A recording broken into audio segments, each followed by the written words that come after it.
My FPL Game Week 1 team selection. In today's video, we're going to have a look at my 15-man squad with the FPL deadline being less than 48 hours away.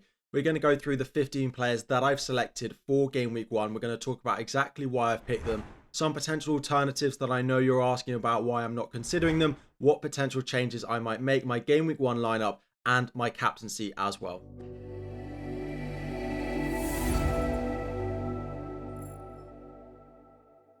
What is up, everyone? FPL Harry here. Before we dive in, 2,000 likes is the aim. Subscribe if you're new around here as well. And it is game week 1. It is almost time for FPL and the Premier League to return. Today, we're going to have a look at that team and we are going to go through every single player, talk about them, talk about alternatives at similar prices that maybe are not in my team that I know some of you are considering as well. Before we do that, one final plug. Apologies to those of you who are fed up of seeing me put my ranks up on screen. Once game week 1 does begin, it all goes out the window and we forget about it. But one final time, we have finished inside the top 10k for the past 4 years in a row, including finishing 510th in the world in that run as well. Premier Fantasy Tools, which is linked in the description, does have me ranked as the second best overall ranked manager with the highest average finish in that 4 years as well, which is crazy.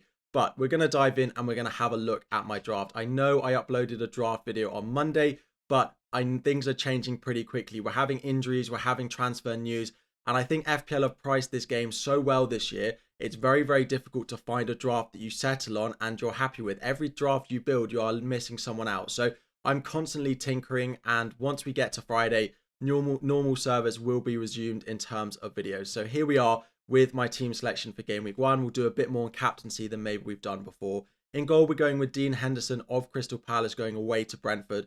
Crystal Palace are one of those teams that finished last season so well. I don't love any goalkeeper. If you want to convince me in the comments that you think you found a goalkeeper that you like, some people potentially looking at Flecken, but I don't love Brentford's defensive numbers during pre-season. Maybe David Raya, but 5.5 million is a lot to be spending on him.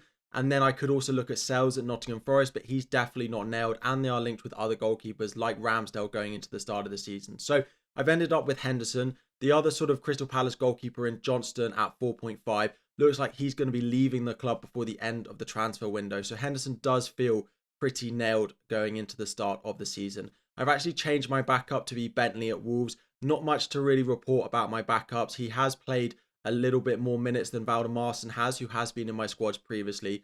Jose Sarr, who is their number one, has not been fantastic. He's also been linked with a couple of moves away. So I don't think any 4.0 is going to get any minutes. But at the moment, I've opted to go for Bentley of Wolves. Into defence. And this is where the big change has happened. A player I never thought I'd drop going into the start of the season has left my squad. And that is Gvardiol of Manchester City. I've said almost that he's been essential. And he is, if he's going to play the role that we saw him play at the end of last season. However, if you watch the Community Shield, and some of you in the comments very rightly pointed it out in my draft video on Monday, he didn't play nearly the same role that we saw at the end of last season. He played very reserved and was just a defensive-minded, defender. He did what is in theory his job on the tin was meant to be. And then if you ask a few Manchester City fans, they've seen it, and Pep has spoken about how he wants the wingers to have a much bigger role in the team this year than maybe they have before. And that is them keeping the width, which will naturally not mean that there is the space for Gvardiol to move into. So I also have seen Manchester City play over the past couple of games, and they don't look ready for the start of the season as much as a few other teams have.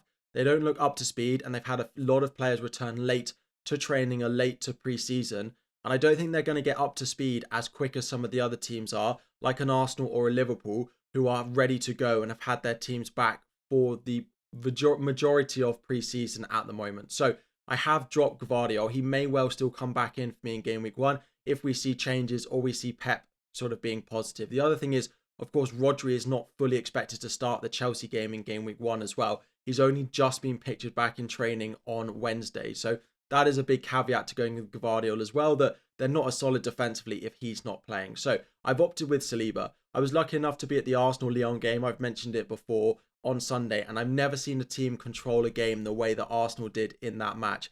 They looked like they wanted to concede no goals going forward, and they are so good for set pieces. They play for set pieces, and then they scored from 2 of them in that game. Saliba at 6 million is the one I've gone with, over going with Gabriel. Gabriel is pretty nailed for me. It's just when they have Champions League, they have Timber, They have Calafiori who can play on that left side of the defence. The right side feels like there's much less rotation. So I have gone with Saliba there. And I've spoken so much about how I want an Arsenal defender. The other thing is not having an Arsenal defender would almost force me into an early wildcard to try and rectify that and get one in early enough. But with one in, I'm hoping to hold my wildcard until later on in the season.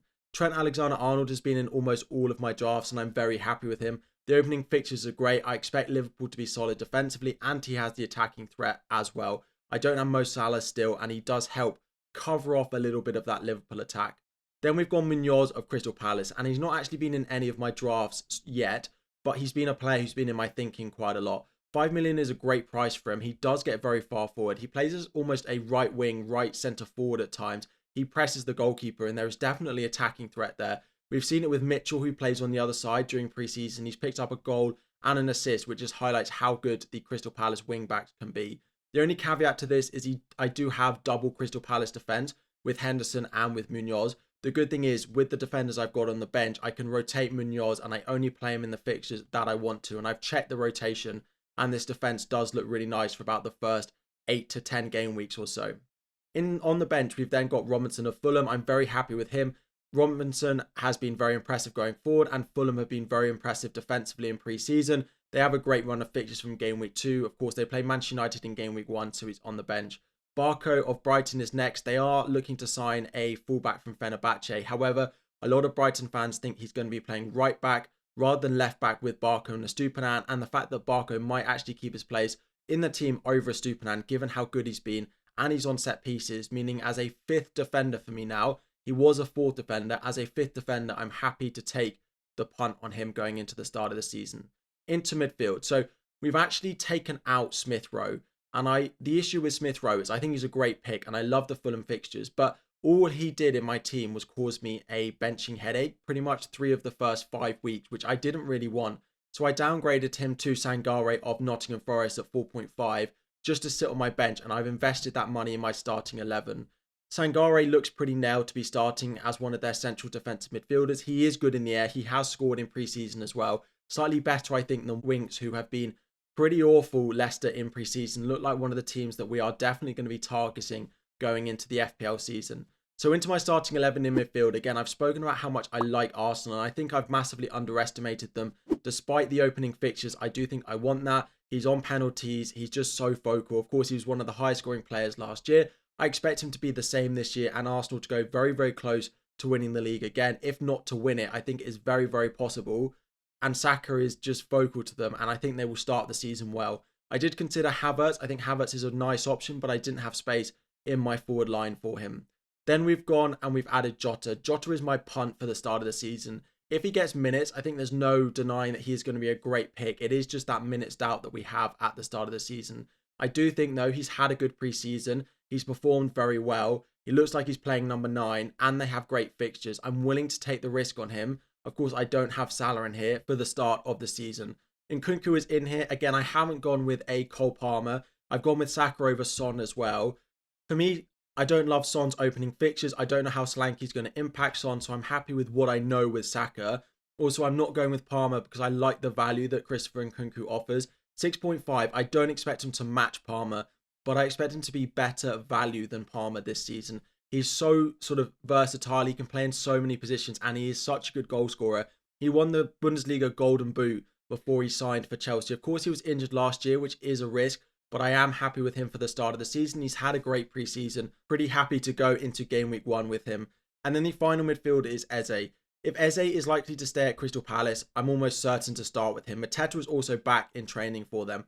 However, the Oscar Bob injury at Manchester City has made that the sort of transfer rumours of Eze to Manchester City have reared their head a little bit. It isn't enough to put me off at the moment, and I'm very happy with Eze at Crystal Palace as an asset at 7 million.